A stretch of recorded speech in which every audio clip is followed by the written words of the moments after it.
7:13, Mark Fletcher here in Miami Gardens, Florida. Miami taking on Stanford as we welcome you to the action. Mark Jones alongside Roddy Jones, Quinn Kessenich down to the field.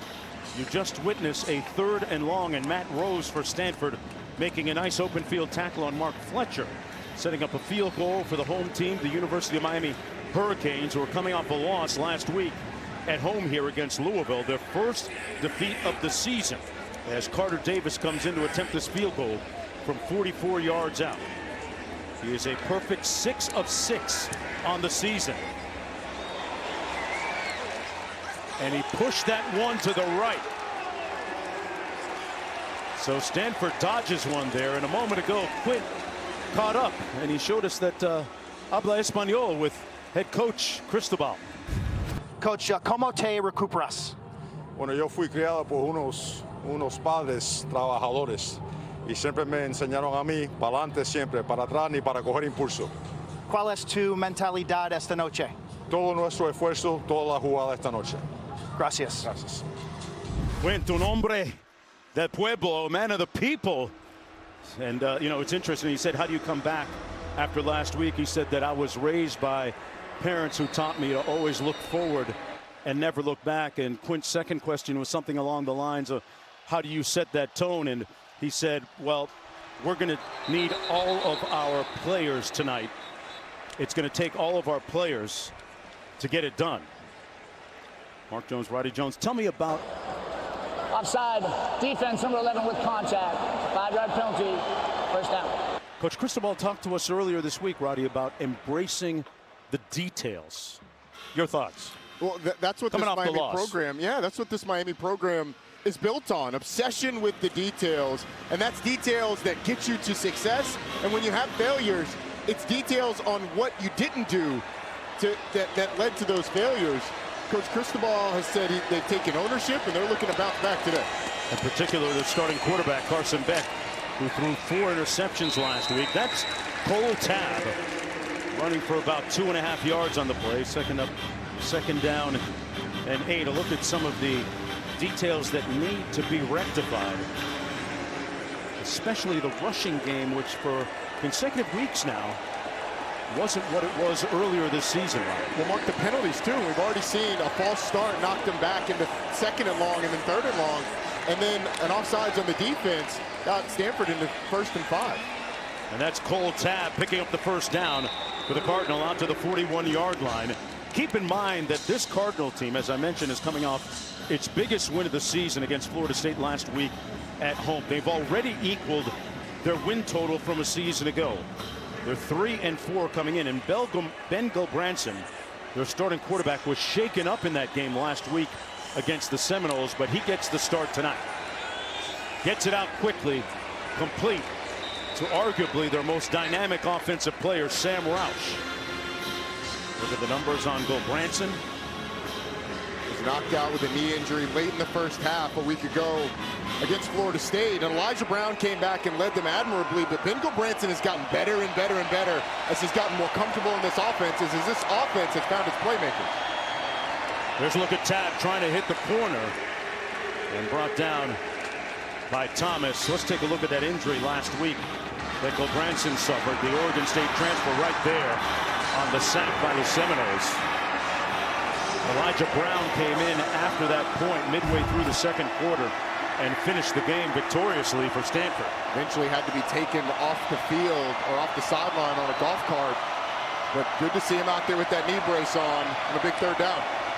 Pressure coming by the Hurricanes. They pick it up, and they're going to be close to the first down. Wonderful tackle on Farrell right near midfield. Interesting. Do you go for it here? Let's see how close they are. Well, you've got 2 blitzers that go up the middle for Miami. Stanford does a good job of picking it up, and yes, Stanford will go for it here.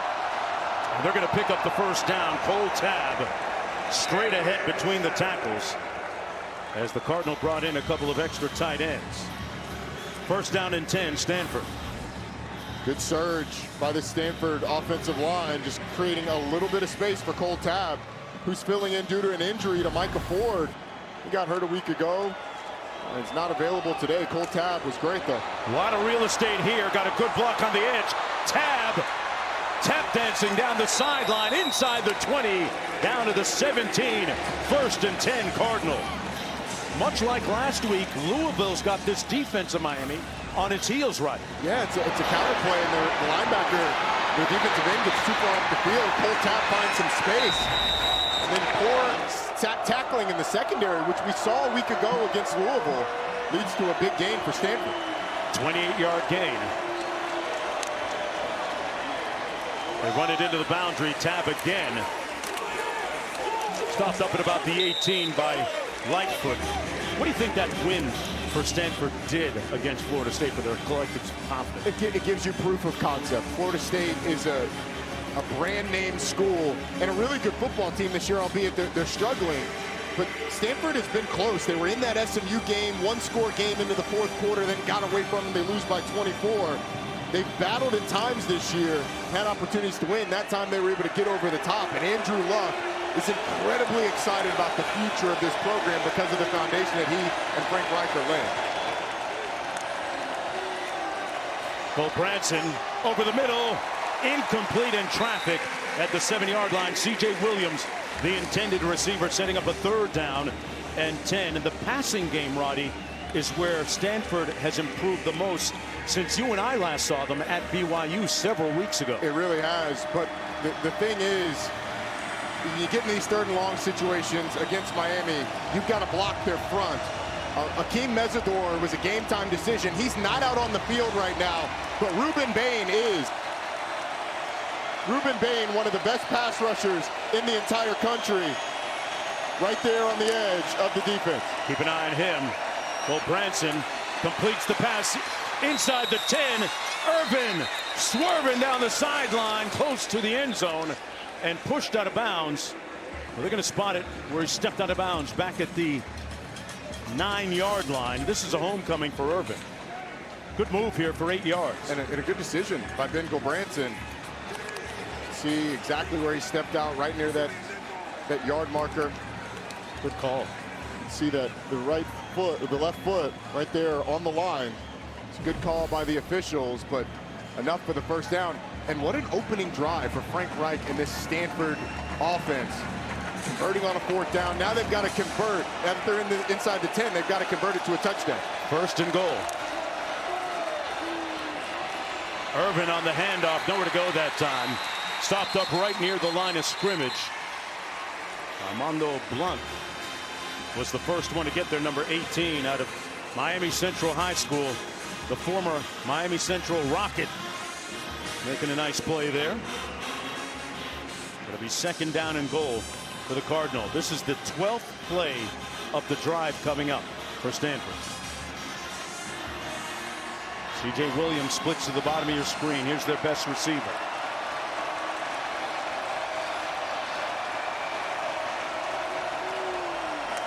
Irvin in the backfield. Gulbranson to pass into the end zone.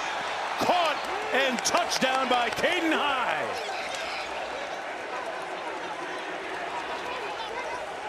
The Cardinal march it down the field with surgical precision and strike first.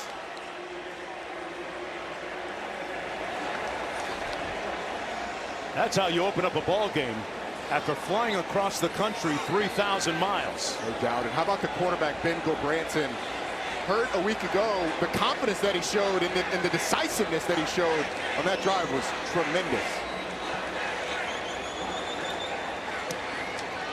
The extra point is good as Andrew Luck and Frank Reich try to reimagine intellectual brutality.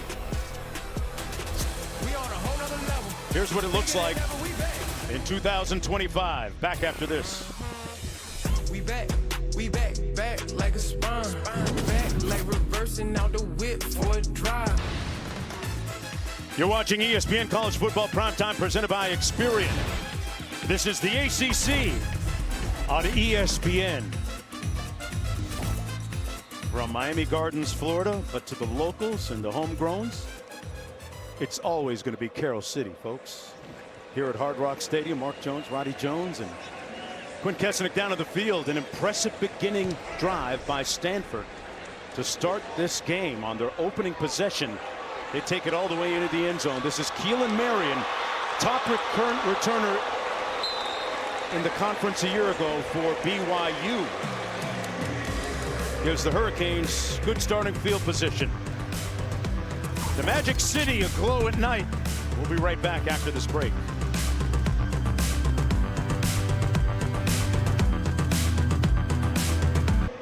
Opening drive for Stanford. The first time they got offensive possession.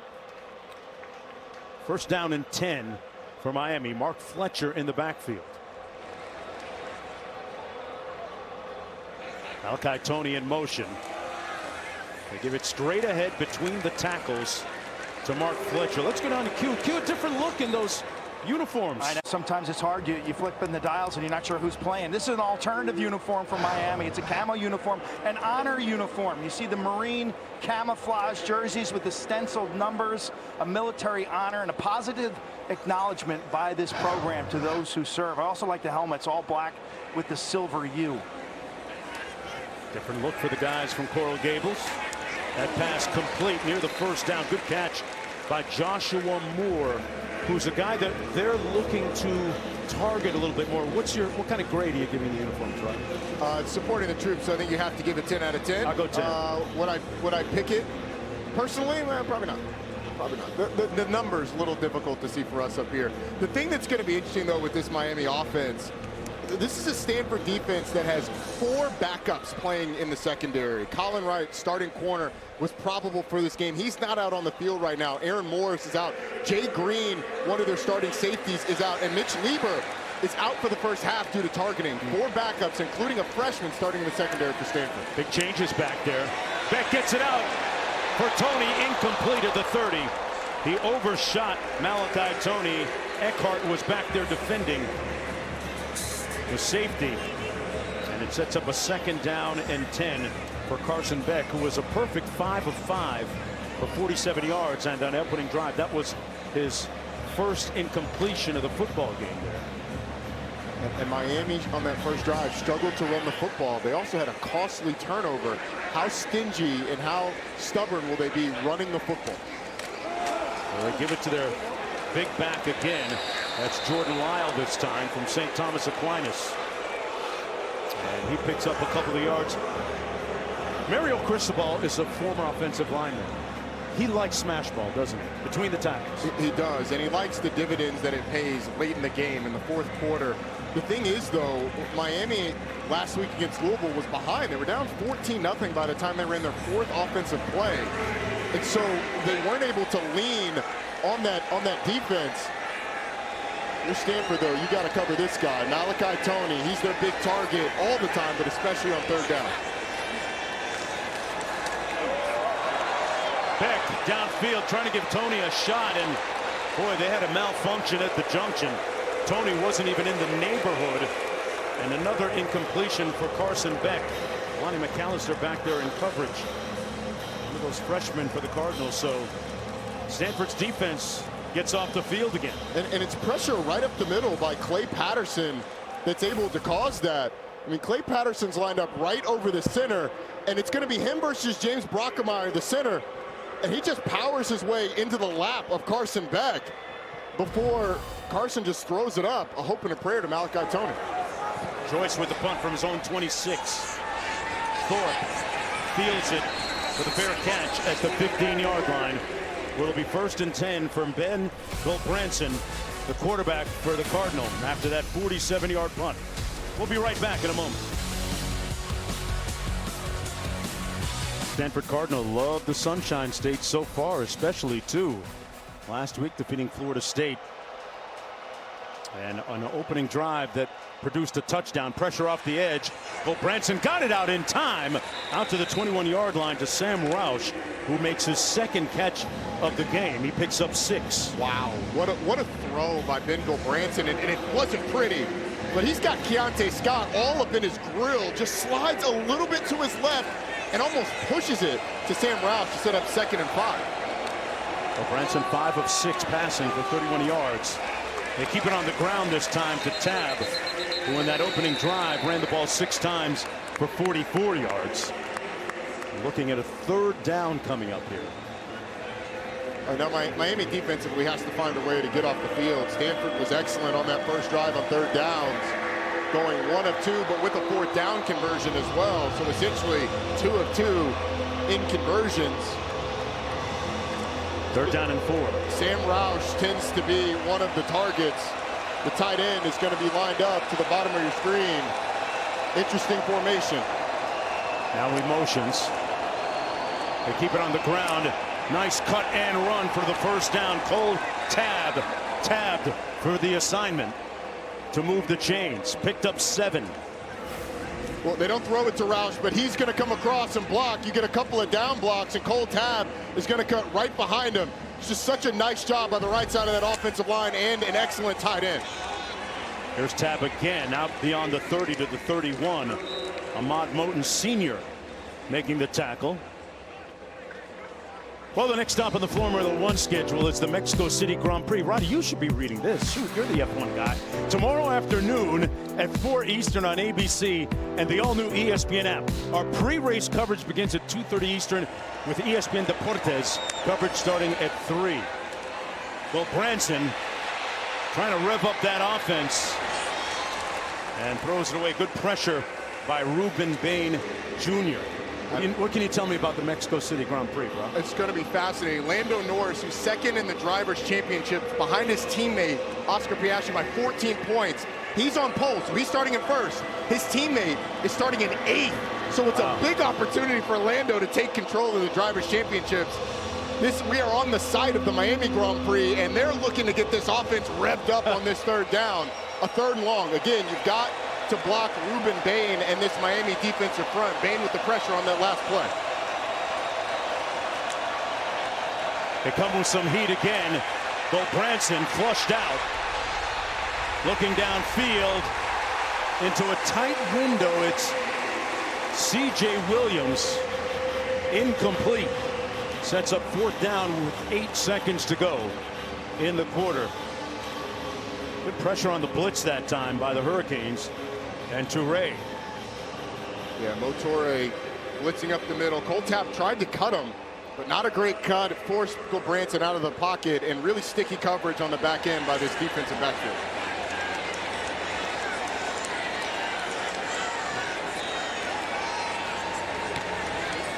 Flintoff with the punt. Malachi Toney watches it bounce at the Miami 35 up to the 37-yard line. That's going to do it for the first 15 minutes. Frank Reich said the assignment was to create a seed of doubt in your opponent. It might be germinating right now. They lead 7-0. Back for the start of the second quarter. Andrew Luck, the general manager of the Stanford football program, happy at the score right now. They lead it 7-0. Miami has the football. A moment ago, Quint caught up with Andrew. Coach Reich is not coming back. He's an interim coach. What should fans know about the coaching change and the coaching search? Now, one, Coach Reich's doing an amazing job, and he's giving this team everything he has, and it's amazing. And these boys, these young men are responding. Our coaching staff are doing a heck of a job, and I think we're a great football head coaching job. And I think head coach of Stanford football is an amazing job, and we'll find the right person. What has your role been at practice and on the sideline? You seem like you're very much involved. I am involved. I love this thing. This program means a lot to me. This university means a lot to me. These young men mean a lot to me, our staff. And I help out where I can. And it's during game day, it's head cheerleader. And let's get them going. Well, in the words of former Stanford Cardinal defensive back Rod Gilmore, a former colleague here at ESPN, Stanford has the most high-profile ball boy in all of college football. And let me tell you, Mark, Marion with the catch. The way he has reinvigorated this university and the way they think about football has been tremendous. Nice run between the tackles. They finally find a crease on the interior. That was Marty Brown. It's a nice run for the Hurricanes. Yeah, it was a nice block by Matthew McCoy, but Andrew Luck has changed the way Stanford thinks about football. I think the realities of the new era of college football with realignment, with the transfer portal and NIL, Stanford was slow to adopt to, but he has done an excellent job fundraising. You know, there's rumors that he has raised hundreds of millions of dollars for the Stanford program. We know about a $50 million donation, but that is certainly going to help them into the future. Hurricanes again keeping it on the ground. That's Jordan Lyle. fact that now they are embracing the transfer portal. A year ago, they had single digits. It was 4 transfer portal players, up to 17 this year on the farm in Stanford. Jordan Lyle stopped up right near the line of scrimmage by Tafiti. Setting up a 3rd down now for Miami. Tell you what, Clay Patterson has had a heck of an impact early in this game in the interior. They've lined him up over the center. He's been over the guard, but he's been penetrating from multiple spots. And now it sets Miami up in another 3rd down, 3rd and medium. This is an area of the field where Miami could run the ball or dish it out to one of their playmakers. Malachi Tony, C.J. Daniels are the 2 that they love to go to through the air on 3rd down. Shamar Brown in the backfield. He gets the assignment, and he's going to be stopped up short of the 1st down. Brought down right at the line of scrimmage by Hunter Barth. Looks like the offense is going to stay on the field here on 4th and 4. Hunter Barth is on the backside of this, and he's just going to knife through and make this play. It is such a nice job by the linebacker. The linebacker's on a little cross dog run blitz. One linebacker crosses the center space, Barth right behind, and a big 4th down early in this game. And 4 to go. They're 7 of 11 on the season on 4th. Beck gets it out. What a catch. It was behind Tony just as he turned around to make the catch. Wow. How in the world does he catch this? I mean, he barely has eyes on it. As soon as he comes out of his break, the ball's already in the air. When he turns around, he just instinctively sticks out that left arm and is able to wrangle it on a 4th down on a play where Carson Beck's saying, Tony, save me. Malachi Tony does again. Beck tipped at the line of scrimmage and almost intercepted by the Cardinal. McAllister couldn't quite squeeze it. And it sets up a 2nd down and 10. That hit the hands mark of 3 different Stanford players. Anthony Franklin tips it at the line of scrimmage. Keverua Tafiti tips it at the linebacker level. Oh, boy. And then Lance McAllister, the freshman who's getting the start in the secondary, drops it. I mean, that is a crucial mistake, and almost Carson Beck's 5th interception in the last 2 games.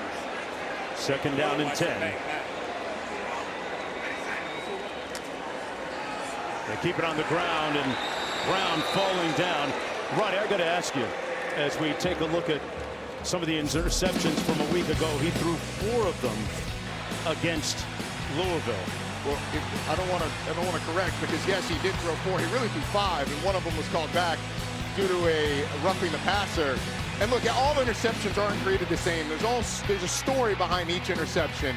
It was a wrong route, an underthrown ball, receiver not fighting for it, trusting Malachi Tony. There's different reasons for those interceptions. The truth of the matter is, though, 4 of them, it's a bunch.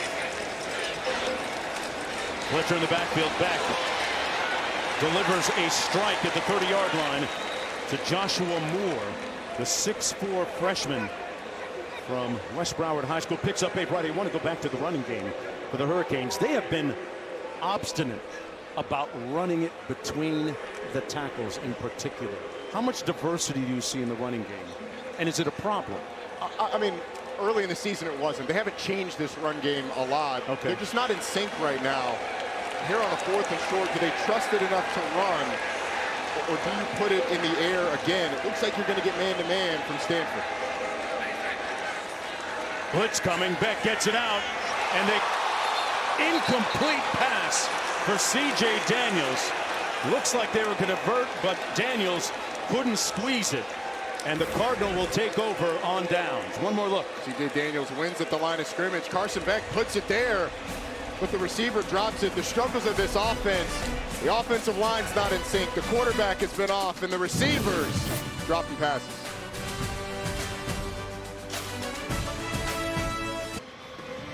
Well, here's next Saturday's SEC on ABC 3:30 Eastern matchup. Number 5 Georgia and Florida squaring off in a rivalry that dates back over 110 years. Also available, like everything else, on the all-new ESPN app. The Cardinal with a football, 1st down and 10 from its own 30-yard line. Just underway here in the 2nd quarter.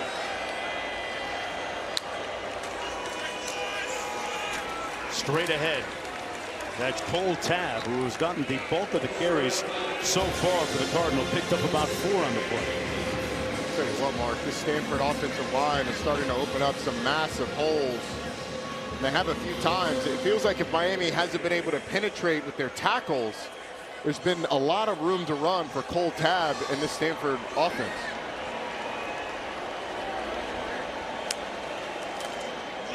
Here's Tabb again, trying to get to the edge. Cut it north-south and is brought down at about the 33-yard line. No gain on the play, 3rd down and 6. Interesting to note, too, that Hakeem Mesidor was not scheduled to play, or at least was questionable. Yeah, we're told he was a game-time decision, was not listed on the ACC's football availability reports this week, but we were told yesterday that he was questionable to play, and he has not been out there. Now Stanford's got to find a way on 3rd down. That's a big key to their defensive line, pardon me. 3rd and 6. Irvin in the backfield. Bain coming off the edge and dropped at the 37-yard line, intended for Roush. Pass might have been a little bit low, but appeared to be catchable. I'm not sure Sam Roush would have had enough of the 1st down anyway, with the way Gulbranson had to get that ball out of his hands before Ruben Bain got there. And Bain's had a lot of pressure this year. He hasn't always turned them into sacks. A lot of that is because teams have been getting the ball out of their hands quick, but that time it didn't work out for Stanford. Hayden Flintoff averaging 43.6 per punt this season. Punting it to Malachi Toney back at his own 21. A high spiral, and Toney watches it go out of bounds at about the 28. It'll be 1st and 10 for this, so far, a rhythmic and impotent offense for the Miami Hurricanes. 37-yard punt. It'll be 1st and 10 coming back the other way. We're going to take a timeout. Come right back to the Magic City in just a moment.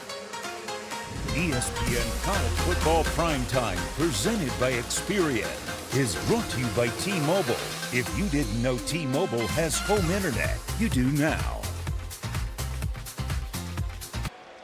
Wow, Arch Manning with 346 yards passing and 3 touchdowns in that football game. Back here from the 29, Carson Beck trying to get his offense in gear and finds a familiar target. Malachi Toney with the 1st down. Working against Darius Davis as we look at the SEC standings. What do you make, partner, of what's happening in the conference right now? It seems like it's wide open. Alabama escaping with a win today. How about Ole Miss going to Oklahoma, coming out of there with the win, and the big showdown in Baton Rouge going on right now. Lofton, big tight end with a catch close to the 1st down. Vanderbilt getting the win today over Mizzou. They continue to be one of the really great stories in college football this year. They really do. It's wide open, it feels like. Run by Mark Fletcher inside the 40. Mark Fletcher, you know what? Great story in what he means to the program, what his family means to the University of Miami football program. His father, Mark Sr., was a father to a lot of the players on the team for as long as Mark has been part of the program. He passed away last year. Dad did last year before the Florida State game. Mark still taking many occasions to commemorate his dad.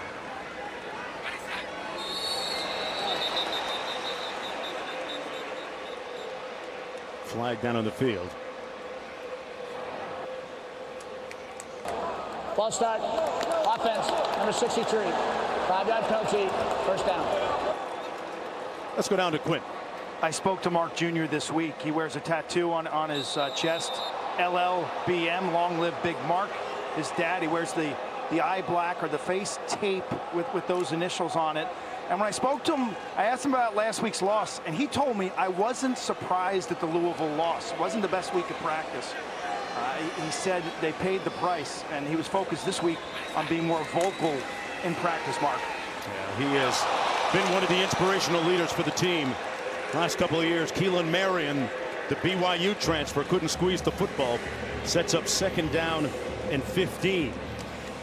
You know, penalties have been big for this Miami offense, putting them behind the chains, but the drops are something that's what's been surprising, they were so good early in the year. Remember the C.J. Daniels one-handed catch? Keelan Marion had some incredible catches. They caught everything.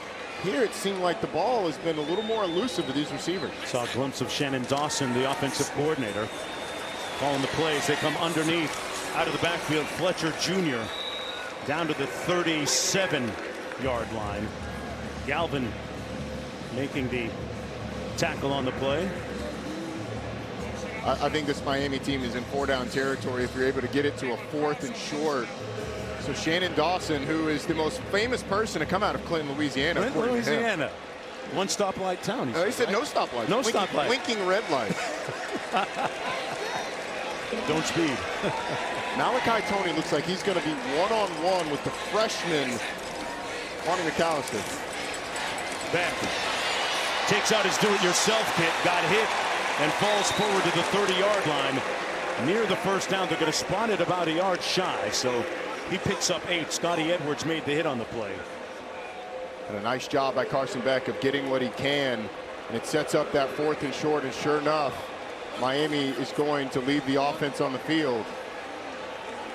It's the 3rd time today, partner, that they've gone for it on 4th down. And look, they've tried up the middle. I think I'd try and get something on the perimeter, whether it's Elijah Lofton, the tight end, one of these receivers. They have been intractable about running between the tackles, and they got it done that time. Mark Fletcher Jr., who hangs a T-shirt with his dad's picture on it in his locker before every game. And he's the one that made that 4th down play. Wilfredo Ibar off the right defensive end. He was unblocked as he closed down, and Mark Fletcher just kind of slipped right by him to get up the field for that conversion. Approaching 5 minutes to go in the first half. Miami still has not scored. They keep it on the ground again. Down to the 21-yard line. Mark Fletcher Jr. They're basically hitching up their wagon to him and letting him do the heavy lifting offensively on the ground. Shannon Dawson told us during the week that they were going to be more dedicated to the run. When we asked him, how do you run against some of these heavier boxes that you're getting now? That means more people in the box than you necessarily have to block. He said, look, I just got to stick with it. About 15 touches, carries, right? Wanted Mark Fletcher to get some quality touches early, and yeah, end up with about 15 in the game. On 2nd and 4, Fletcher again. Off tackle, going to end up a yard shy of the first down. Picked up 2 with under 4.5 minutes to play in the first half. Mark Fletcher just part of the backbone of the type of players that Mario Cristobal is in, able to keep here in the greater Miami area, Broward County, Dade County, Palm Beach County. Mark Fletcher played at American Heritage High School, as did Malachi Tony. Of course, they've hit on some portal guys. They line up out of the eye. Little ISO lead football, and Fletcher is going to be close. He will get an auspicious spot there. It looks like they're going to give him the first down based on that mark. But boy, Roddy, that was close. Yes, it was. Miami brought in extra offensive linemen to line up in the backfield. Remember, that line you see on your screen is just an approximation. Brought in one of the backup interior linemen, Seyo Alofaituli, to try and lead up in there, but it was really the defensive line of Stanford that stood up the offensive line of Miami. If Mark Fletcher got this, it was off sheer determination, will, and 2nd and 3rd efforts. I'm going to bring out the sticks and measure. We don't see this a lot. I mean, he is hit well in the backfield and then kind of falls forward. I mean, you can see the helmet is maybe past the sticks, but I don't know where the ball is. Can't see the ball, so the spot is what matters, and it is a nose that he got it by. Didn't make it by much. Mario Cristobal's offensive line rolling up their sleeves and playing some smash ball. Well, let's talk about another word that you're throwing out there. This is 1 1/4 at this point, Mark. Auspicious. I'm excited tonight. To success. I'm excited tonight. Auspicious spot would be a favorable spot. Usually I hear inauspicious. Take off the end and get auspicious. There you go. Hey, you're the like, hey, man. You had that 1500 SAT. Don't even. No, that's our producer Kim Belton, who went to Stanford.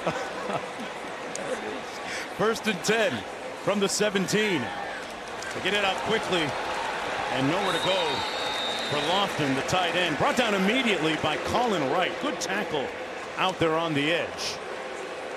Good to see Colin Wright out there, who's probable for this game. This is an uncompetitive rep from C.J. Daniels. I mean, the cornerback runs right by him. Elijah Lofton's got no shot. It looked like Daniels was looking inside maybe, and then Colin Wright was past him. That's it. Strange. That's a double minus once you get graded. Colin Wright was banged up, didn't practice much this week. Good to see him out there. 2nd and 12. Tony in motion to the top of your screen. Now they give it to him on the jet screen, and that was well read, but he made a miraculous comeback, kept his balance, and Tony has done it again. Moves the chains for the first down. 1st and goal.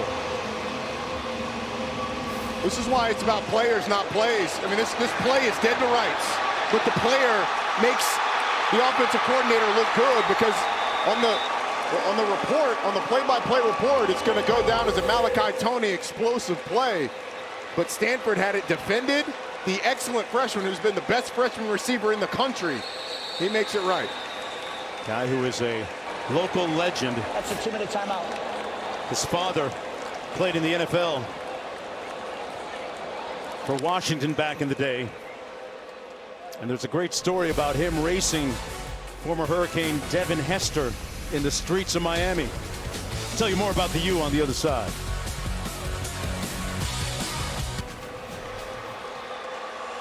All right, back here from just outside the 5-yard line. 1st and goal for the Hurricanes. This is the 13th play of their drive.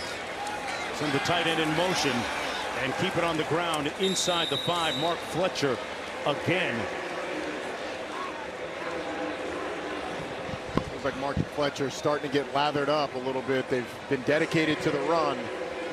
That offensive line has started to create a little bit more space for the running back. And the running back, you know, sometimes it takes time to kind of get into the rhythm of a game, and you have guys that need carries to start to be as effective as they can be.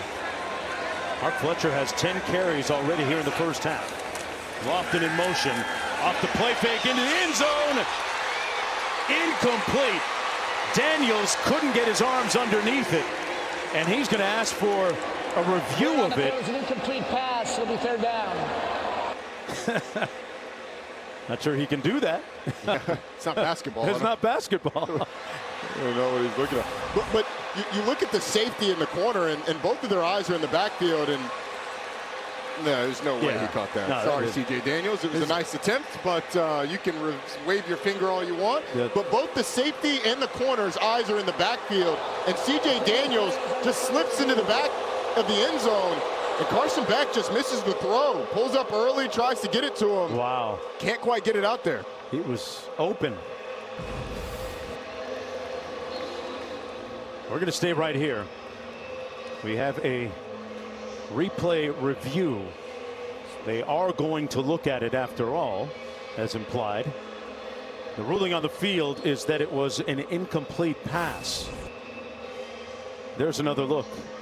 We've got a pretty good look at it. We're going frame by frame here, and I think you can see it's between the arms there. Let's bring in Jerry McGinn, our rules analyst. Jerry, what do you see on this play? Hey, Mark, from the first look, it does appear that the ball hit the ground, and the ruling on the field is an incomplete pass, so they would need indisputable video evidence to overturn this.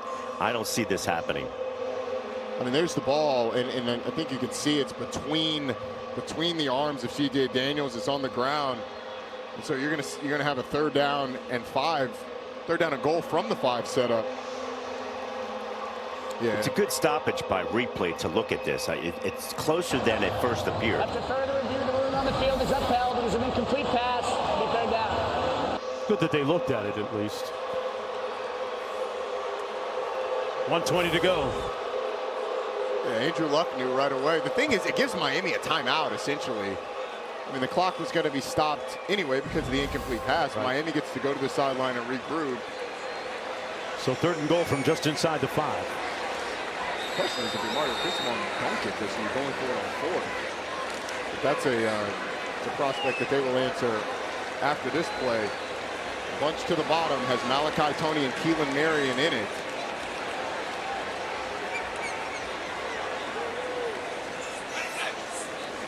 Beck looks the other way on the fade. Caught Daniels. And there's the payback. Touchdown Canes.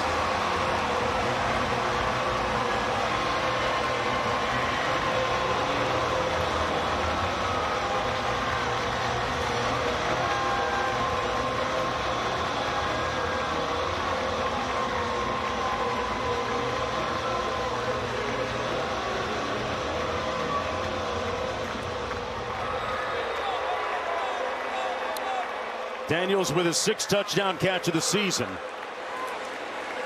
And Beck with his 12th touchdown pass of the year.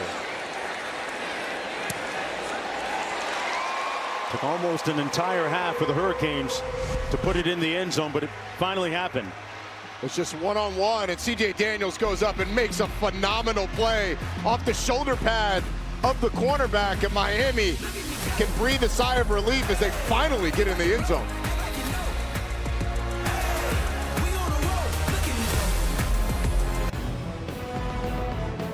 Well, this week on Sunday NFL Countdown, before Aaron Rodgers and the Steelers face the Packers, what the reunion means for him and Green Bay, plus live coverage from Philly before the Giants-Eagles NFC East showdown and Randy's best catches from the week in You Got Mossed.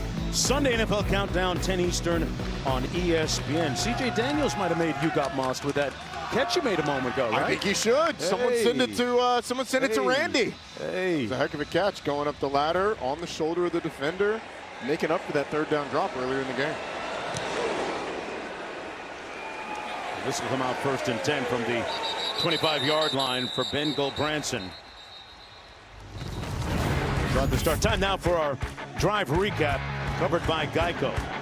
Well, this was the first drive by Stanford. Cole Tabb able to find some room and get out on the edge, making guys miss in the secondary. And then it was Ben Gulbranson going up the sideline to Cedric Irvin, and this is the touchdown to Caden High, one-on-one against the safety. Andrew Luck absolutely loves it, saying it's time. And now it's time for this offense. How aggressive will Frank Reich be with 3 timeouts, 1:15 on the clock before halftime? Starting from the 25. That's Irvin on the ground up to the 30.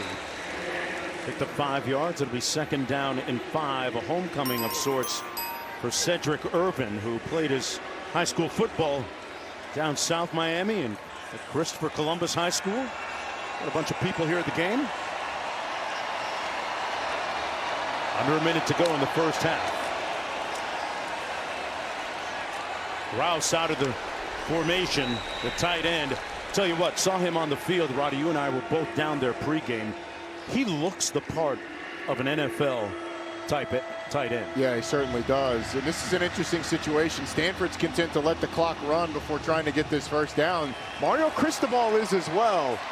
Not surprising that he doesn't take a timeout on 3rd and 2. You don't want to give Stanford more time, as they are letting a lot bleed off the clock. I mean, if they're able to get this, they're not going to have a lot of time to get points before halftime. Ben Gulbranson's still making checks.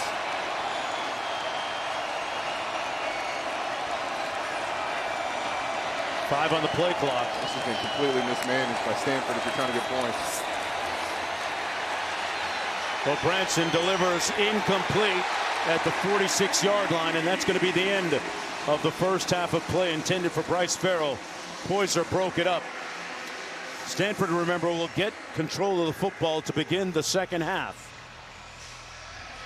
But they seem to have planted that desirable seed of doubt, which was their intent when the game began. Halftime coming up.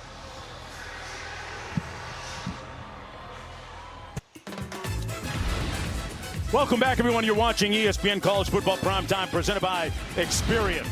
This is the ACC on ESPN. They call Miami the Magic City because of its ability to withstand Mother Nature's wrath and bounce back resiliently. Well, the home team looking to bounce back after losing last week at home here at the Crib against Louisville. Mark Jones alongside Roddy Jones, Quinn Kessenich down in the field. He'll be joining us in just a bit. If you said that this game would be tied at halftime, I don't think that many people had that on the bingo card, but Miami's lack of rushing game seems to jump off the page at me, Roddy. It does. I want to start on the Stanford side, though, Okay. because if you'd seen this game was tied at half and you didn't watch last week, you'd be shocked.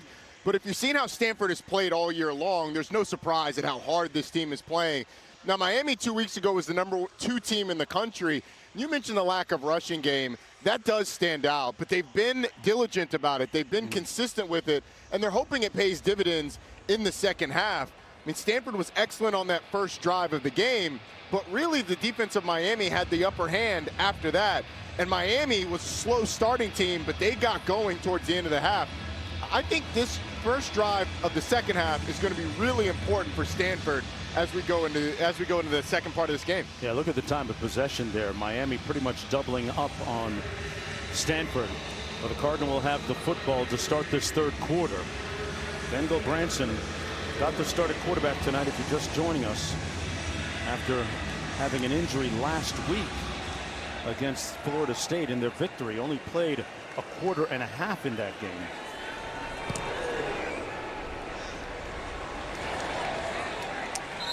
And they'll take a touchback and bring it out to the 25-yard line. It'll be first down and 10 for Ben Gulbranson, who in that first half was 6 of 11 for 34 yards passing. Did have that one touchdown toss, but otherwise showed pretty good sovereignty over the offense overall. But he started 5 of his first 6, and then after that was only 1 of the next 5.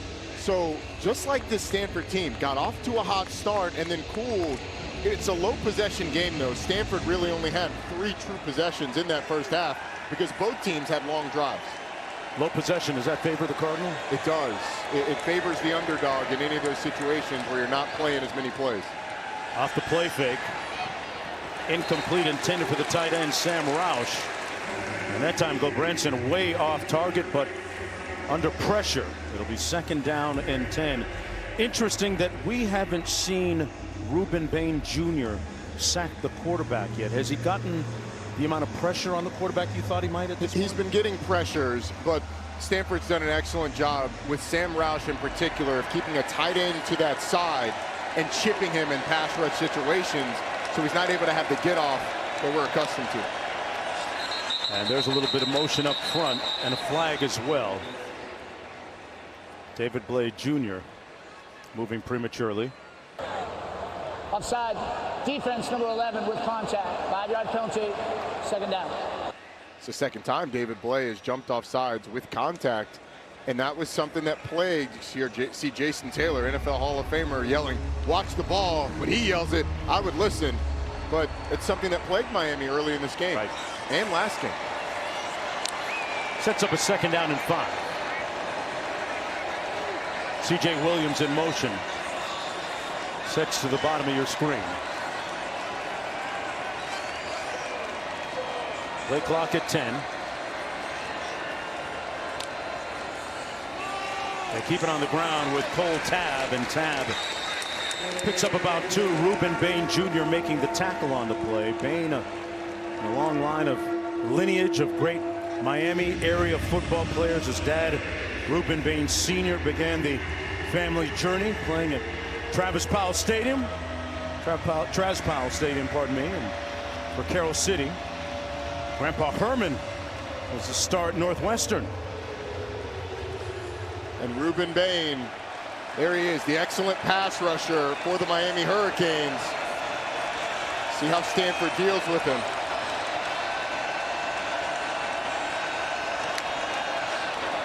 On third down, Gulbranson gets it out for the first down. Good catch and pattern by Farrell. And they move the chains. Wides the crowd on the 8-yard gain. Well, you got a blitz from the field, so what does Ben Gulbranson do? He just throws it to the other side away from the blitz where there's a lot of space. Nobody gets out to the flat for Miami. It's really good job of recognition by the quarterback. You have numbers to the boundary with that bunch formation, blitz from the field. You just toss it out and get an easy first down. up to the 40-yard line, 1st and 10. Bain coming off the edge. Almost had Gulbranson, who throws it out of bounds. I don't think he got that past the line of scrimmage. No. I'm not 100% sure he's outside the pocket either. This is pregame with Ruben Bain working with Jason Taylor, the NFL Hall of Famer. And he almost had a sack there. Look at the power on this one. It just tosses Jason Taylor like he's a child almost. But the referees are discussing now. And they drop the flag. It's going to be grounding. Yep. Intentional grounding, offense number 15. The quarterback is outside the box where the pass not cross the line of scrimmage. So lots of down for spot of the foul. The 2nd down. Yeah, and Gulbranson, I mean, he gets outside of the pocket, so there's no worries there. But Ruben Bain gets around the corner, spins back, and then Gulbranson, you got to get this ball past the line of scrimmage. It looks like a punt coming out of his hand. Does not get past the line of scrimmage.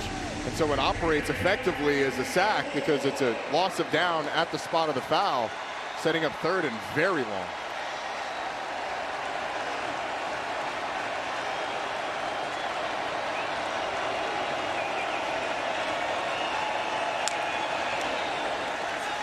Well, Branson engulfed and swallowed up at the 20-yard line. They got to him that time. Armando Blunt was the first guy to get there to register the sack. This is caused by the pressure of David Blay up the middle. The defensive tackles ends up getting around 2 blockers. He's just going to get around the center and the guard to force Ben Gulbranson up in the pocket.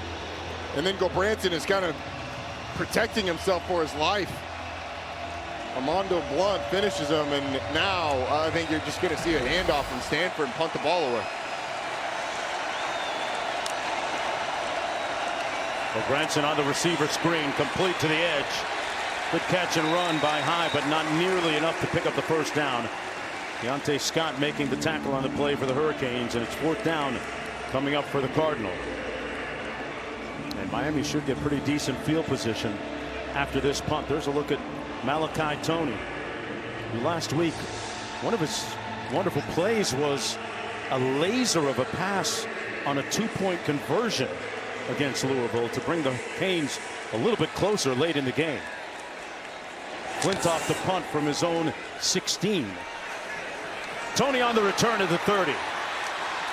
Malachi Toney on his feet. Toney down to the 40-yard line.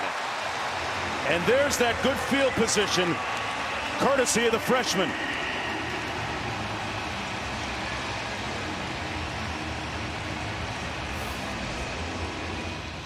This guy is must-see TV every time he gets his hands on the football. And punt return is about lane integrity. Well, Stanford does a good job. 3 guys have a shot at Malachi Toney right there. He just breaks all those tackles, the quickness, the balance for a guy who reclassified, came in as a 17-year-old, turned 18 during the season. He's been the best player for this Miami team this year, and he showed it on that last punt return. 40-yard punt, 33 on the return. Play fake, taking a shot, Beck complete, down to the 18-yard line. Reeled in by Tony Johnson. I like the aggressiveness from Shannon Dawson. Play action. You got C.J. Daniels streaking down the field. Tony Johnson on a deep over route. And the reason Tony Johnson hasn't played more, Shannon Dawson was telling us, despite the production, is he plays behind Malachi Toney. You can't take Malachi Toney off the field. Tough spot. So they found ways today to get both guys on the field at the same time.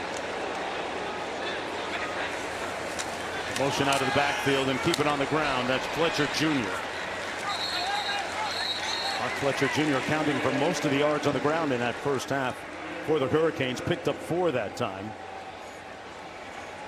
Mark, you mentioned some of the run game stuff early in the game with Miami running up the middle. As you can see, Miami has not had a problem getting in Stanford territory. It's been about punching in the end zone. But Miami has started to use more pullers. That a little pin and pull. 2 guards pulling around after the tight end pins the outside defender on the line of scrimmage. Fletcher stays in to block. Pass complete down to the 11-yard line. And now they're saying incomplete, intended for Marion. Let's go down to Q. Yeah, Malachi Tony is clearly the spark of this team. He's changed the tenor of this game with that punt return. This is a guy, he's only 18 years old, from Liberty City, Florida, reclassified to get to college early, Mark, nicknamed Baby Jesus as a little leaguer in Pop Warner. Played quarterback for most of his life, switching in 9th grade as a 13-year-old to wide receiver. But his impact today, he's the guy making the explosive plays in this game that has lacked chunk plays. Love that nickname. Fletcher motions out of the backfield, makes the catch, getting to the edge and pushed out of bounds right near that first down marker. Got a good block from Lofton on the edge. It's a well-designed play. Stanford just doesn't get enough bodies out to the perimeter to help with Mark Fletcher. And the motion out creates a formation. You got 3 receivers over there with a 3rd defender for Stanford. Was way deep in sort of a cover 2 safety range, and it took him a while to get up, so he wasn't able to get the ball carrier before Mark Fletcher got the first down. They run it straight ahead. No signal. They're going to mark it short of the end zone. Fletcher ends up about a foot or 2 shy of scoring. 6-yard gain. 2nd and goal.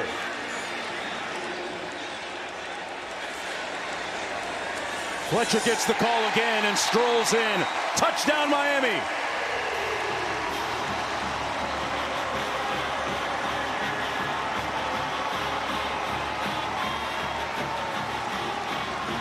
It's been a while since the Hurricanes led a football game, going back to last week against Louisville. It's a first lead in the last 6 quarters.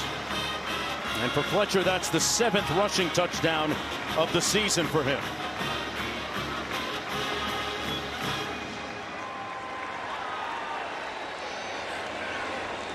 But this all started with that electrifying punt return of 30 yards by Malachi Tony. We're going to take a short break, but when we come back, you don't want to miss the Roddies. Roddy giving out his awards. You got to see who's on this list, folks. Back after this.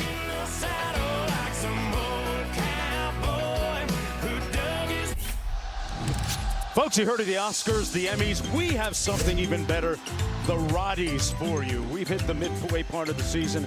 Tell me about your team of the year. The team of the year so far is Indiana. They've got a 53-point win and a 50-point win on their resume already. They got the best win in the country going out to Oregon.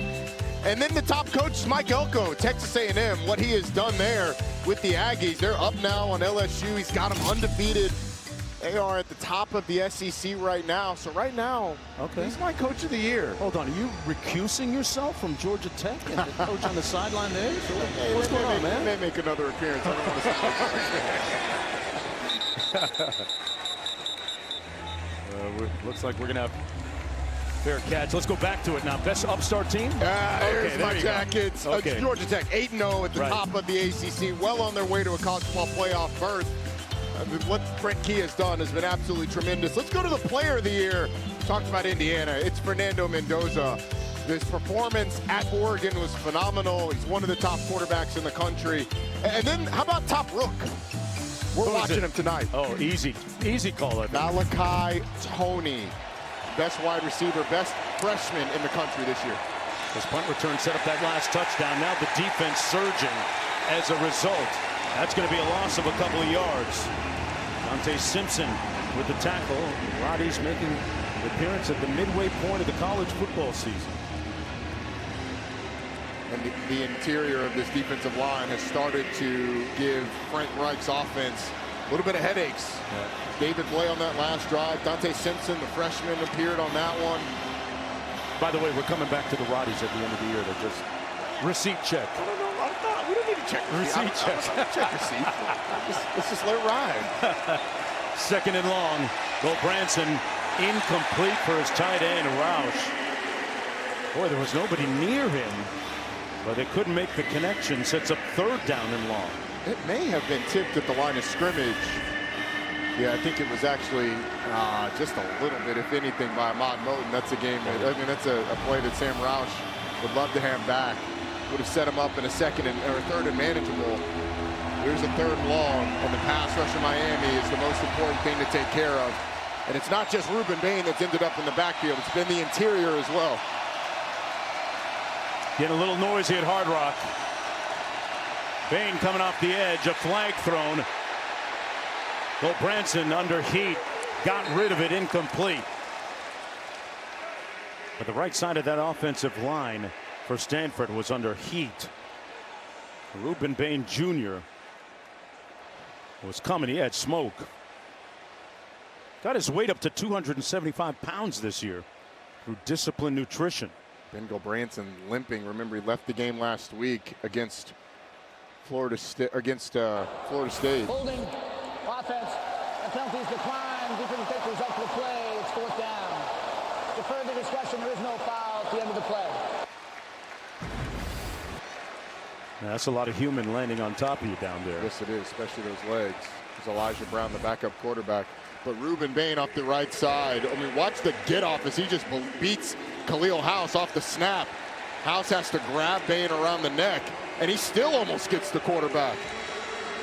Ruben Bain bringing him to the darkness. He was born of the darkness, molded by it. He nearly adopted the dog. Love that. Malachi Toney back. Eschews the fair catch. Looking to make a little bit of magic. Malachi, magic in full effect. Another spectacular punt return down to the 31-yard line. His nickname going back to high school is Baby Jesus. That's right. Revelations 1:14 says he had feet as if burnt in a furnace and hair like wool. It fits. Well, I don't know if anybody's been as explosive as Malachi Toney returning a punt in Revelations, but if it wasn't for Jacoby Thomas, he probably takes us for a touchdown, runs into the safety who's out there trying to block, find work. Toney collides with him, and it forces, or it prevents him from making a move on the punter. How explosive is this guy, Unbelievable man? talent. He's worth the price of admission. He's a freshman as the rain starts to come down here in Miami. 38-yard punt return.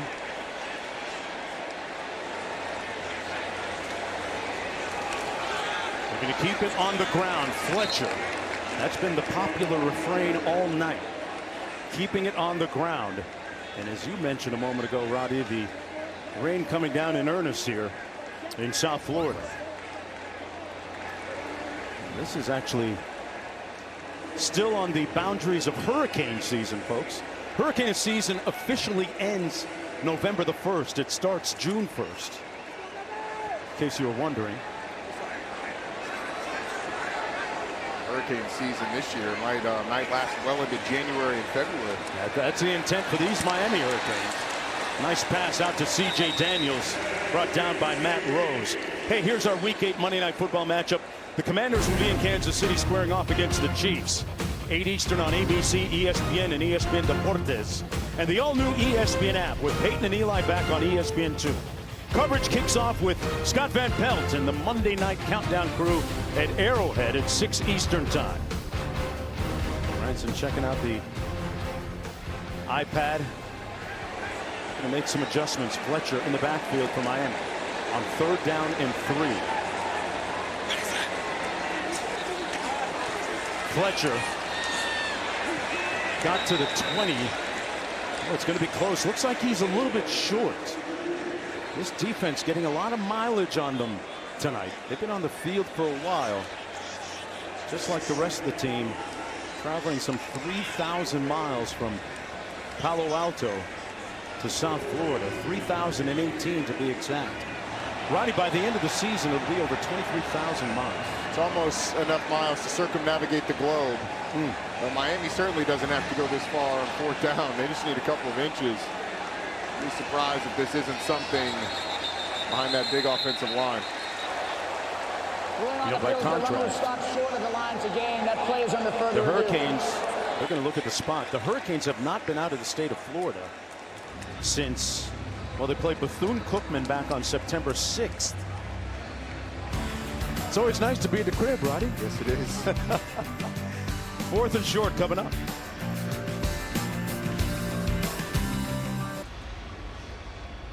All right, back here, it's going to be 4th and short for the Miami Hurricanes. Miami 2 of 3 already on these 4th downs. Mostly leaning on that big offensive line.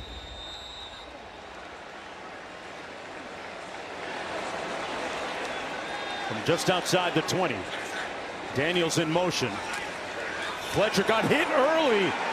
He may not have made it. He's going to be stopped up short by Jacoby Murray. The Cardinal defense impervious on that crucial play. This is what you call resetting the line of scrimmage. The nose guard just absolutely drives the center, James Brockermeyer, into the backfield. And that penetration is what stymies the inertia of Mark Fletcher. It stops him in the backfield.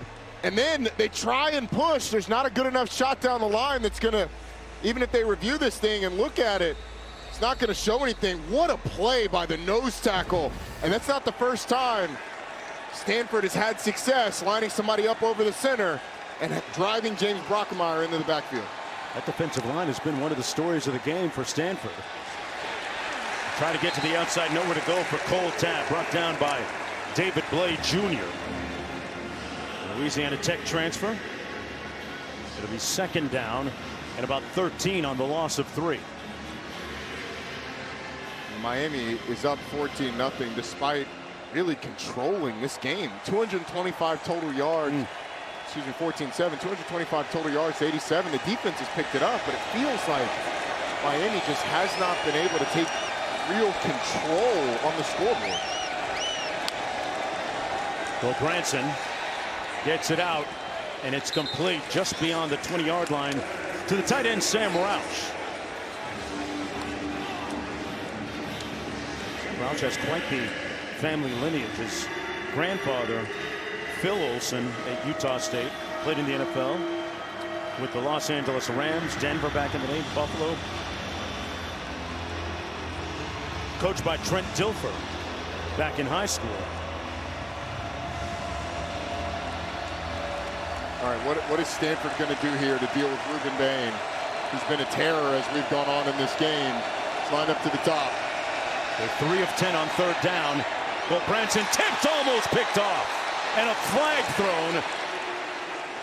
Poyser was there back defending, number 7 for the Hurricanes in the secondary. Might have arrived early. Pass interference, defense, number 7. Ball be placed in the spot of the foul, automatic, 1st down. So the Cardinal will get the 1st down on the pass interference. It's frustrating for the safety because he's breaking on the football, but he does get there early. He drills Caden High in the back.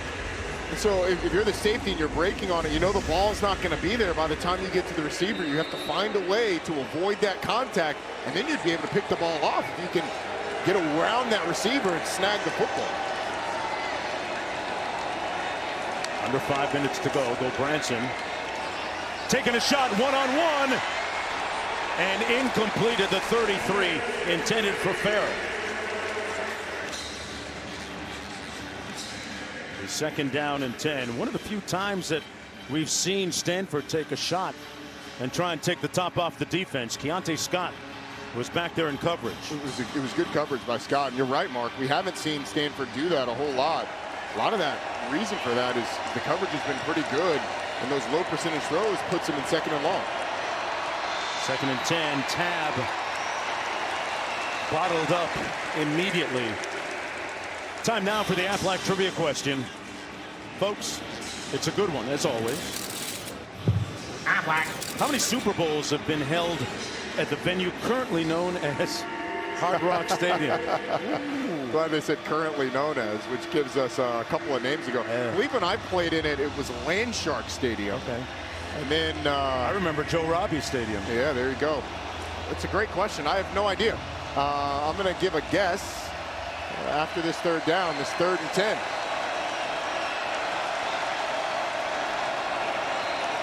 This is Ruben Bain's wheelhouse.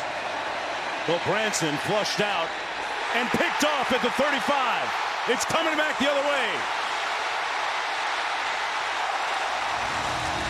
The Saint all the way within the shadows of the goal line.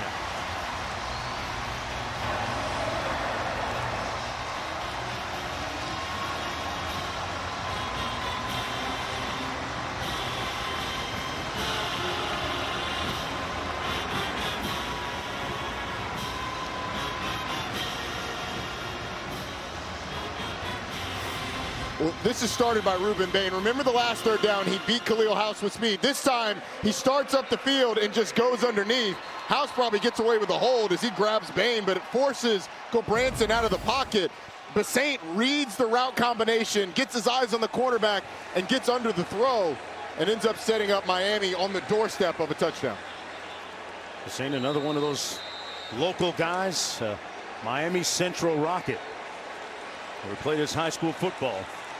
Out of the eye this time. Fletcher dotting the eye on 1st and goal. Fletcher Jr. Touchdown Hurricanes.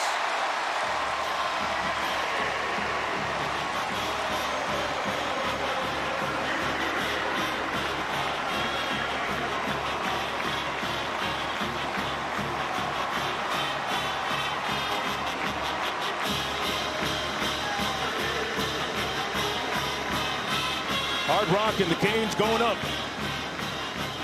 They lead 20-7. Going up on a Saturday? Yeah. Hey, and every other weekday in South Florida. 3:48 to go in the 3rd quarter. Fletcher's 2nd rushing touchdown of the night. A run that his late father, Mark Sr., would be extremely proud and grateful for. It was the interception by Wesley Saint that set this up. Gulbranson being chased out of the pocket. 2 Miami Hurricanes had a shot at it, and then the next play, Mark Fletcher and that big offensive line finished the job in the end zone. Miami up 14. Hard Rock Stadium under the raindrops here in Carroll City, Florida. Mark Jones, Roddy Jones, Quint Kessenich down in the field as the Miami Hurricanes have extended its lead to 21-7. Again, consecutive touchdowns set up by the punt return pyrotechnics of Malachi Toney. And Stanford will start 1st and 10 from their own 25-yard line. Let's answer the Aflac trivia question. How many Super Bowls have been held at the venue currently known as Hard Rock Stadium? The answer? How many were you going to guess, Roddy? Well, I both cheated and looked at the screen and heard you say it. I'm going to say 6. Okay. I was going to say about 4. If you had put my feet to the fire without me knowing, I would have said probably 5, just because it felt right. But it was a bunch. National championship game is in the stadium as well this year. We'll be here. We'll be here. Will the Canes be in it? That's the question. On 1st and 10, Cole Tabb stopped up by Keontae Scott. What does Stanford have to do to find its offensive rhythm and get back to what they looked like, Roddy, on that opening long scoring drive? Well, they did it by running the football. They got Cole Tabb going as you look at the ACC conference standings. But they had 74 yards on that first drive. They've got 89 yards total now, 15 yards since then, and a lot of that has become because of the futility in the run game. Well, they try the run again. This is Tabb again into the short side of the field, pushed out of bounds just beyond the 30 by Thomas. Clock running as we hit 3 minutes to go in the 3rd quarter. Stanford takes on Miami this week, and then they'll be at home against Pittsburgh next week in Palo Alto. Love to see Stanford dial up something where Ben Gulbranson can get the ball out of his hands quick, as this defensive line for Miami has started to look a lot better.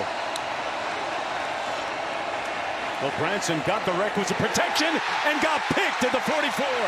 Xavier Lucas this time.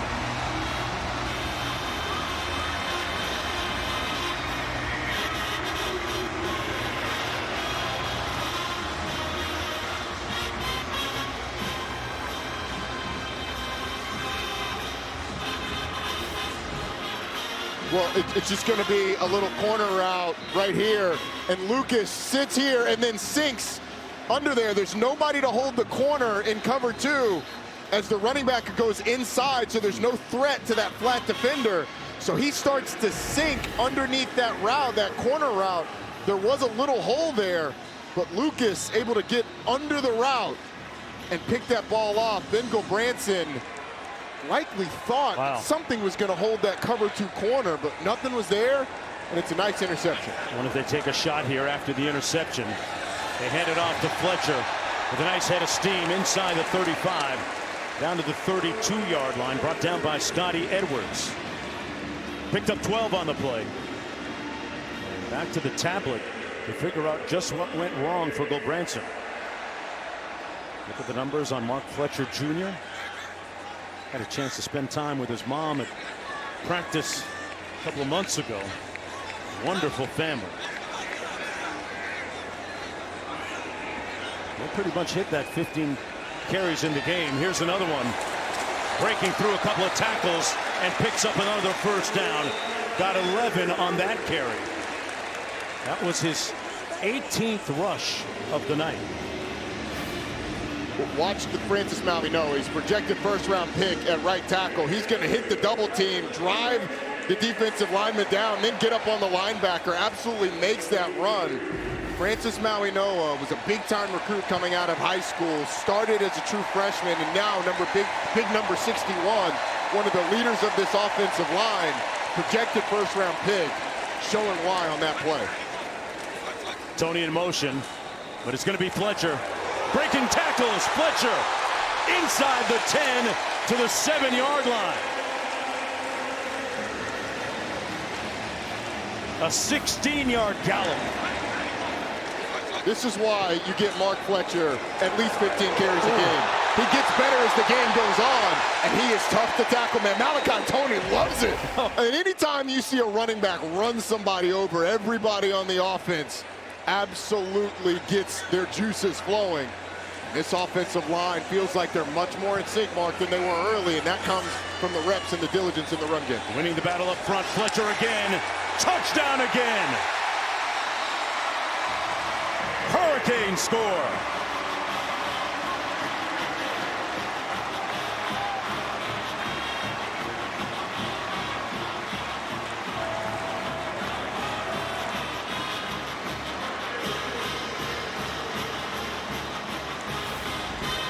There's going to be a double team here, and then you're going to see the left guard, Samson Okunlola, work up. And then on the backside, the right guard, Inez Cooper, both of them get up to the linebacker level. It's hats on hats. There's not a lot of Stanford guys unblocked, not a lot of Stanford guys getting off blocks, and that's because this offensive line has really picked it up. Extra point is good for Fletcher, Roddy. That's 3 rushing touchdowns tonight. A career high for that young man from Fort Roddy-Dotty, just down the highway. Went to school at American Heritage. Well, there's the Taco Bell Live Más student section. Only one student section can claim the title of Live Más Student Section of the Year. Who will take home the trophy this year? Look at it really come down. You know, I live about 20 minutes from here, but this rain, this is light. This is light rain? We spend our time in Miami in various stages of being wet. Because the sun always comes out, it's hot enough, and you're dry without having to go change. I'll tell you what, you're never far away from the humidity, though. My curls keep holding. It's okay. Here you go. Shout out to that student section. Oh, yeah, they're sticking around. Spelling out the, was it hurricanes that was over there or something like that? My guy with the H, man, he can hold down the point. Well, you can't say enough about the... There he is. There's the big fella. Hey, man, that's a lot of paint that it takes to get the front of that chest, but he is here, and he is living moss. He is a Category 4 on his own. As we take a look at our playbook brought to you by Modelo, and it's been the Canes defense with interceptions, Roddy. Ruben Bain just turning the corner, running the hoop, getting the tackle for loss. but it's been a bunch of guys up front. Dante Simpson getting in on it, and then Wesley Basaint with the first of 2 interceptions that set up 2 Miami touchdowns, and the playmaker absolutely loves it. The omnipresent Michael Irvin giving Wesley Basaint, one of the local kids here from Miami, giving him some love. So much great lineage at the University of Miami, football-wise. This is Cole Tabb. Nowhere to go. Might have got a yard. David Blade Jr. making the stop on the play. As time winds down here, as we look forward to the 4th quarter, saw Michael Irvin on the sidelines. Folks, we're going to ask you, we'll put it to you in a little bit. Who do you think, football-wise, is the face of the U football? With all the great players that have played down in Coral Gables and gone on to the NFL.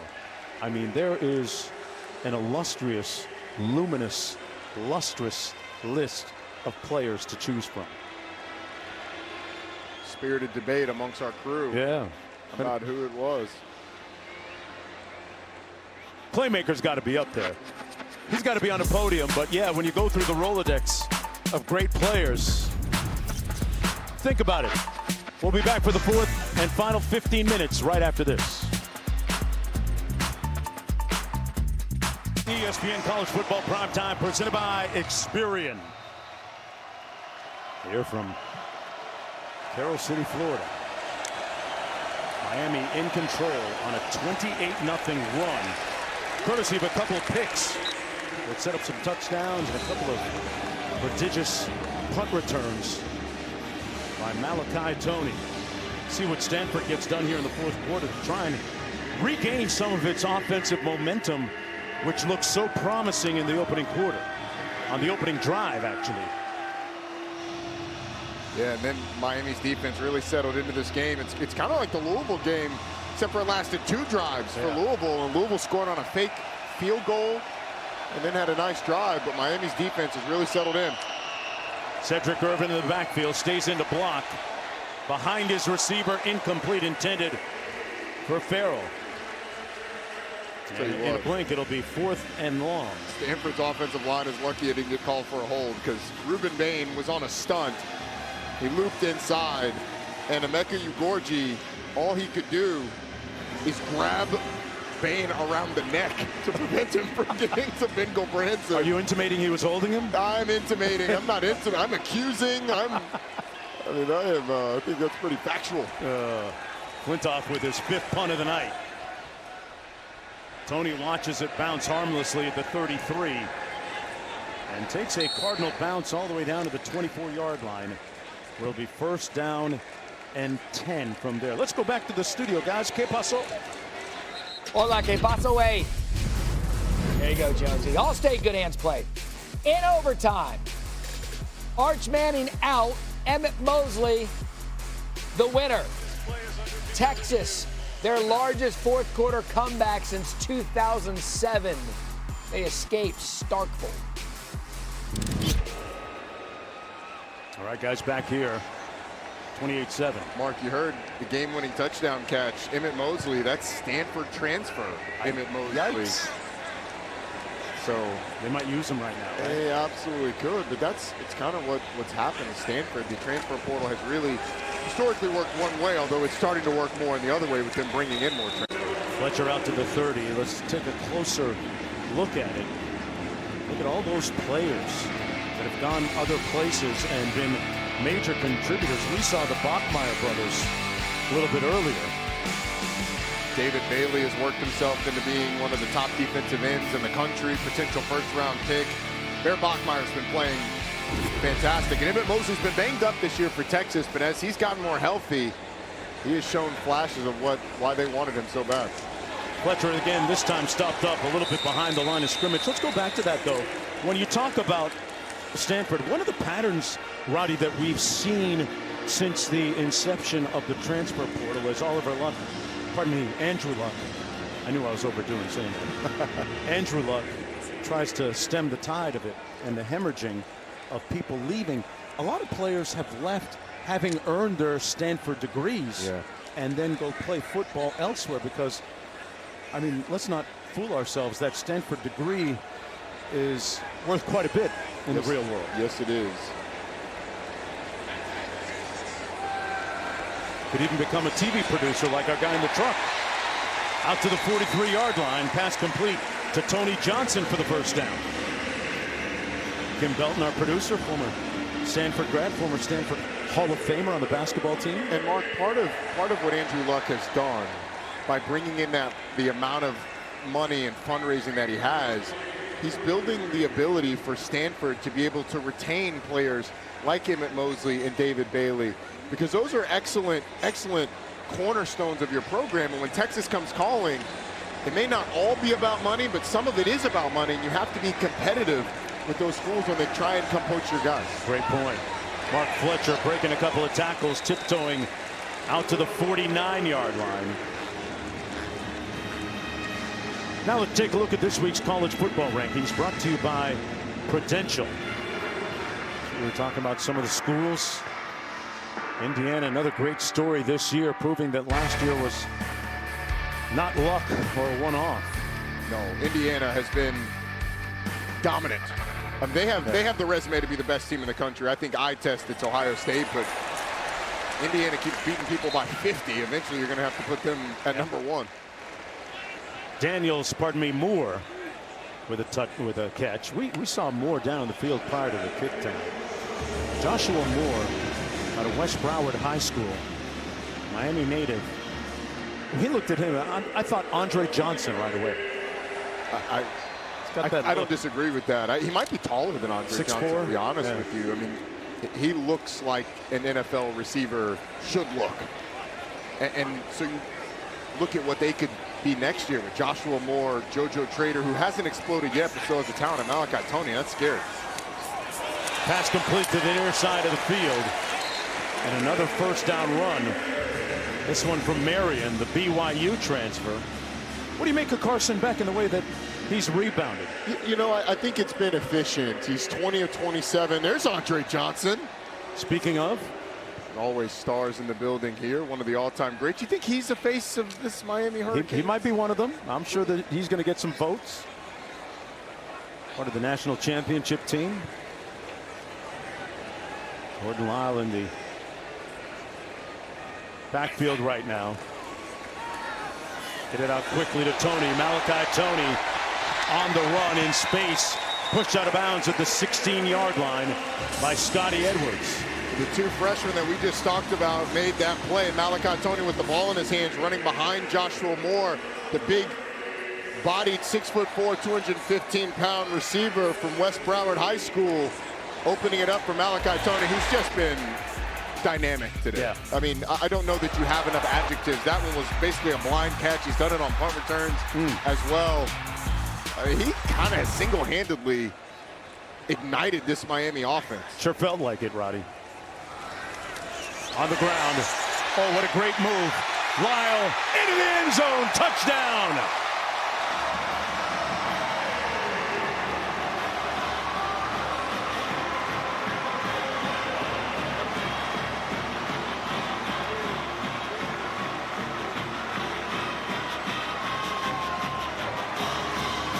The flood has begun in earnest.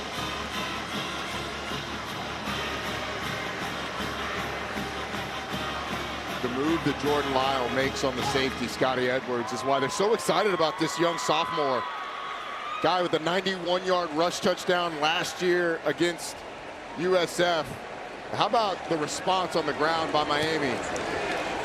It feels like that offensive line of the Canes just pounded and pounded away relentlessly, and the flood has started. Homegrown coach Damilos giving it to you. At Vanderbilt today. I mean, their soccer team, women's soccer team ranked 10th in the country. Former soccer player hitting a $500,000 kick, taking money from McAfee. Gonna have to cash that insurance policy, it looks like, huh? It's gotten very expensive on McAfee. He keeps upping the ante. I mean, I'm not pocket watching, but hey, now a quick word from Verbo. 1st and 10 for the Cardinal from their own 25-yard line. Miami Hurricanes on a 35-0 run. Elijah Brown has come in at quarterback now. He finished the game last week against Florida State, coming in midway through the second quarter after Branson was injured. He's going to hand it off on the reverse on his first play, and Caden High is going to lose about 7 yards. This Miami defense has made it tough to go up the middle, so they try and go outside, and they make it tough to go there too. Is Elijah Brown, who was a big-time recruit coming out of Mater Dei High School, one of the premier high schools in all the country, 2 state championships there, 6-12 last week for 71 yards, and just enough to beat Florida State at home. It's a little bit of a battle back in the fall for QB1 spot. Brown had some arm issues that hindered his chance. On 2nd and long, gets it out. Pass complete at the 23. Nice run by C.J. Williams out near the 30. Brought down at about the 29. Picked up 11. So it's 3rd down coming up. That's the first catch of the day for C.J. Williams, a guy who came in as their leading receiver, 62 targets on the year coming into this game, but has not been targeted a lot in this one. Finally gets his first catch of the game. Wisconsin transfer. Made an official visit to Stanford before choosing to play for the Badgers initially. Elijah Brown at quarterback out of the shotgun on 3rd and 6. Surveys and pulls. Got a man at midfield, and that's going to be a first down to Caden High. Good poise that time by Elijah Brown, who was recruited by Mario Cristobal back when he was in high school. Yeah, Mario Cristobal told us, I know all about Elijah Brown. Cristobal was at Oregon at the time. Recruited Elijah Brown. Excuse me, no, he wasn't. That was after he left Oregon. He was at Miami. Recruited Elijah Brown. Knows how talented the young man is. That was the longest play they've had since the opening drive. 21 yards in all from midfield. Batted away, incomplete at the 46-yard line. He tried to hit Sam Roush. Tell you what, they've had some clamps on Roush. He has been a non-factor for most of the night, Ron. He has. He had the drop a little bit earlier, but they have not been able to find him consistently and deliver the pass as well. He was actually open on that deep over on the 3rd down, but they opted to go to Caden High. Sam Roush has not been able to get going. On 2nd and 10, Miami pinning their ears back. That time Roush hanging on to it in heavy traffic. Making the grab. It'll be 3rd down, about 3 to go for the Cardinals. This is why you put the backup quarterback Elijah Brown in the game. See if you can get a little spark with this offense. He's delivered it accurately and confidently.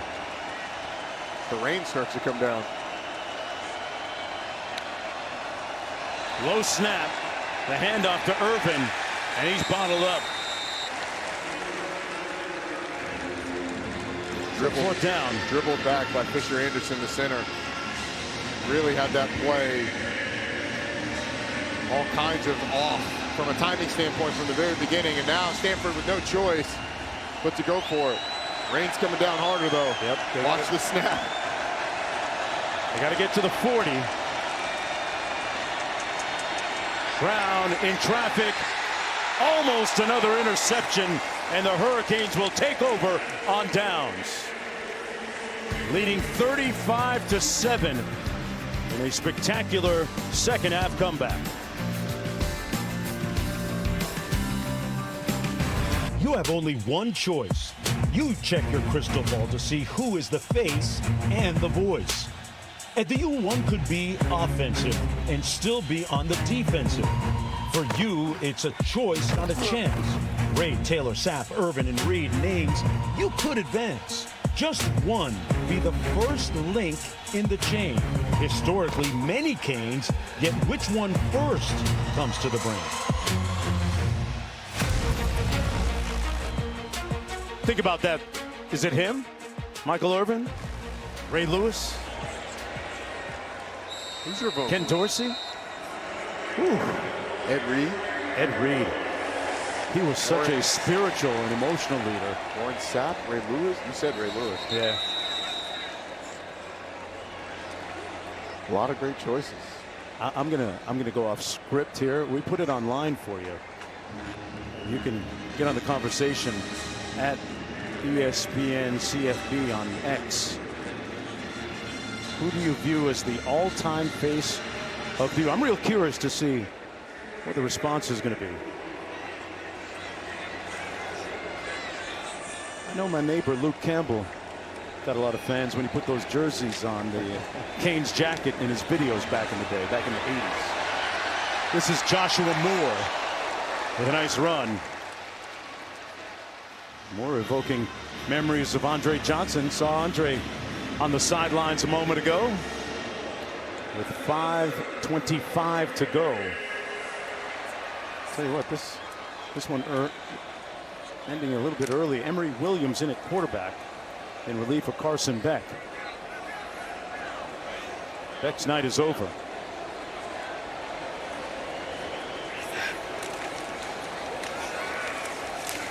And a nice run that time by Willie Humphrey. Tell you what, at this pace of game, I can make the 7 a.m. service at Antioch Missionary Baptist Church about 7 blocks away. Get 8 hours of sleep. That's my congregation right there. That's my people. We heard a smattering of displeasure early in this game with Miami's dedication to the run game. Yes. The reason that you do it is for the dividends that it pays later in the game. And with the control that Miami's defense had, they have been rewarded because it has worn down this Stanford defensive front. And as much as Miami fans want this team to be a team that's going to win and put up 50 points every week, throwing the ball around, sometimes being a team that's built by the offensive and defensive lines, it's going to start a little ugly before it gets pretty later in the game. That certainly has paid dividends for them. Humphrey again, this time stopped up by Williams III. As we approach 4 minutes to go. Let's look at Mark Fletcher Jr. Did a great job running the football today for the Hurricanes. 23 times for 106 yards, averaged over 4.5 per carry. And his physicality really showed up in that third quarter. I mean, running over people as he got into the flow of the game. You know, a lot of things in sports, it's about rhythm. Yep. And rhythm in the run game is something that people don't talk a lot about. They just expect you to go out there and start running the football well. Between the tackles again. That Stanford defense felt like the walls of Jericho here in the second half. 4-yard pickup. Down to the 25. Hey, Jimmy Johnson. Starting to get some responses on our question too. I mean, I think it's Ray Lewis. You think it's Ray? I think it's Ray Lewis. What he meant to this program when he was here, and then obviously the prominence that he had in the NFL. He feels to me very face of the U. There's a lot of guys. I'm a Lamar Thomas fan. Yeah, you know, really a heck of a player. Yeah, made some big plays. And my favorite was Gino Toretta. My favorite was Ed Reed. Yeah. His speech inside locker rooms is always going to get you moving. Now the offensive coordinator at Chambly High School. Okay. It's the high school that I went to. Ah. Got a kid on the team. Okay. Howard Schnellenberger with his pipe that he used to regularly leave at a recruit's home and come back later to retrieve it as part of his recruiting tactics. Down to the 2-yard line, pardon me, the 12-yard line. Lewis McGahee. I mean, he had a bunch of great players come through the doors. Clint Portis, Melvin Bratton, Stephen McGuire. I'm going way back. With under 2 minutes to go, we hit the 2-minute timeout. There's a look at a former offensive lineman at the U. Now the head coach. Now for the final 2 minutes, delivered by Factor. Back in Miami, Canes up 35-7. Michael Irvin joins us right now. We did a little poll earlier. Who's the face of this program all time? Is it you? Well, you know, there's so many great players that come out of here, that came out of Miami and love Miami. It's not just about what you do on the field. It's also about how you feel it in your heart. And you got the Ray Lewis and Jimmy Johnson. I would give it. Out of bounds, inbounds, out of bounds. You'd give it to Jimmy Johnson.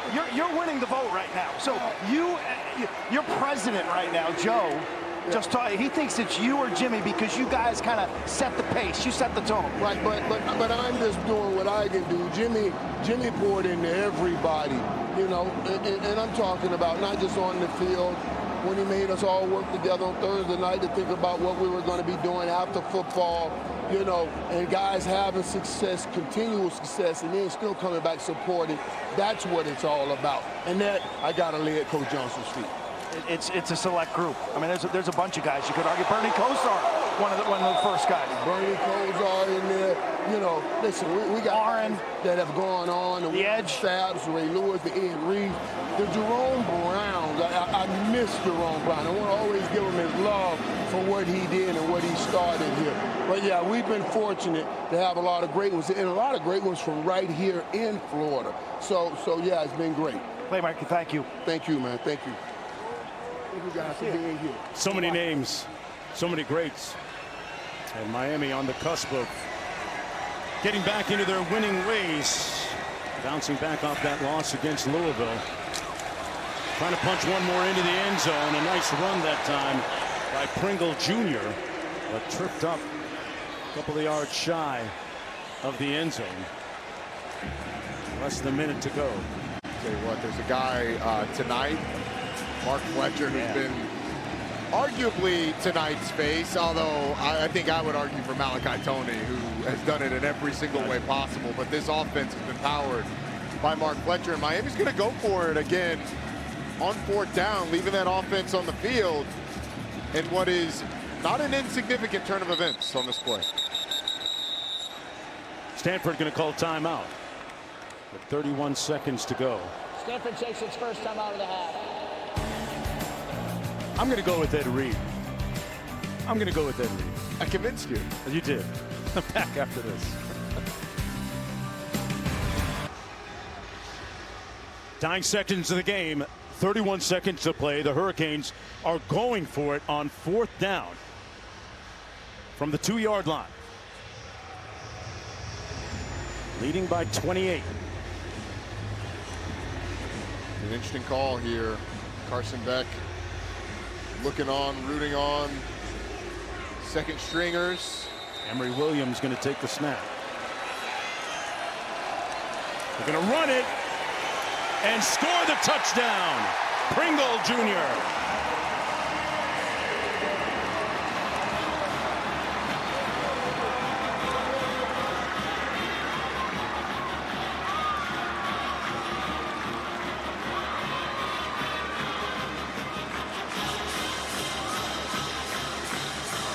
And the beat goes on here in South Florida as the Hurricanes lead it 41-7 with the extra point to follow. Folks, Stanford scored on the opening drive for them of the football game.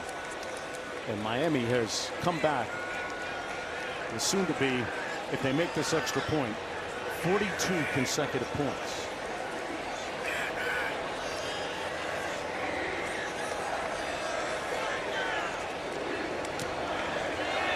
It's good. Well, the running game for the Hurricanes has really paved the way for success. A yard shy of 200 on the night. Most of them coming on Mark Fletcher Jr.'s carries. We were told by Shannon Dawson, the offensive coordinator, that he was going to stick to it. He was going to continue to run the football no matter what the early returns were going to be. And Mark Fletcher with 23 for 106 and a career-high 3 touchdowns. Everybody getting on his Gerard Pringle Jr. Overjoyed. A couple of Miami legend right there. Michael Irvin, a legend tonight. Mark Fletcher. One of the stars of the day. Malachi Tony certainly won as well. Feels like Miami's kind of found their mojo a little bit. Sure have. And improved to 6-1. 26 seconds to go. And next week they'll be in the Dallas area taking on SMU. Took one off the chin today. Yeah. Forest. Miraculous win for the Deeks. SMU is kind of knocking on the door of losing. Had Wake Forest. Wake Forest is inside the 5-yard line. Wake then fumbled. SMU recovered it. SMU had to punt the ball to Wake. 25-yard pass and a 50-yard field goal later. SMU goes home a loser, so they'll be hungry for Miami next week. Intriguing matchup as the Hurricanes go on the road for the first time in a long time. Mentioned earlier, they haven't left the state of Florida in several weeks. A very favorable schedule, staying in the same time zone pretty much.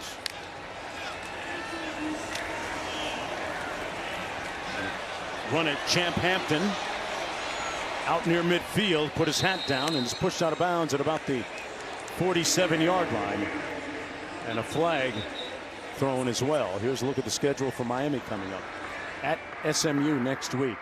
Syracuse is struggling, as is NC State in the second half of the season. There's 2 road trips at the end of the year are the ones most people kind of have circled. Pitt's a good football team. Right. Chance of cold weather up there in Pittsburgh the Saturday after Thanksgiving, but feels very manageable for Miami. And the way SMU played today, you would have to heavily favor the Hurricanes in that one. A lot to be decided here in the midway point of the college football season. Hurricanes rectifying their issues from a week ago, losing on this field against Louisville. Hampton with the run, and that should do it. Carroll City, stand up.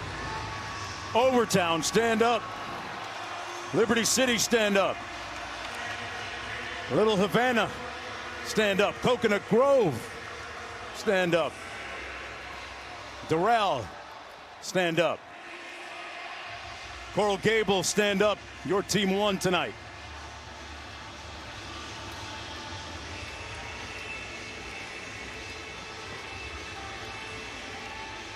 Hurricanes with a dominant second half. Win it 42-7. Let's go downstairs to Quint. Malachi, congratulations. You, the game was kind of stagnant at halftime, but you sparked it. What happened on the punt return? All I've been telling them guys is just give me a hold up on the gunners, and I'll do the rest, and they did that. How would you characterize your evening? That right there was the standard. University of Miami football. We had to bounce back from last week, so coming into the game, we knew we had to come in and punch first and not get punched in the mouth. So that's what Coach Cristobal was stressing all week, is play the standard football, get back on our grind. That's what we came out there and did. You set the standard. Congratulations. Appreciate you. They got back on their grind and stood on business tonight. Carson Beck bouncing back from that 4-interception performance last week as well. They improved to 6-1. Stanford, meanwhile, falling to 3-5. College football scoreboard coming up next on ESPN, followed by Colorado at Utah. For Roddy Jones, Quint Kessenich, and our entire talented crew behind the camera, you don't get a chance to see. I'm Mark Jones. Right now, let's check in with the studio. Guys?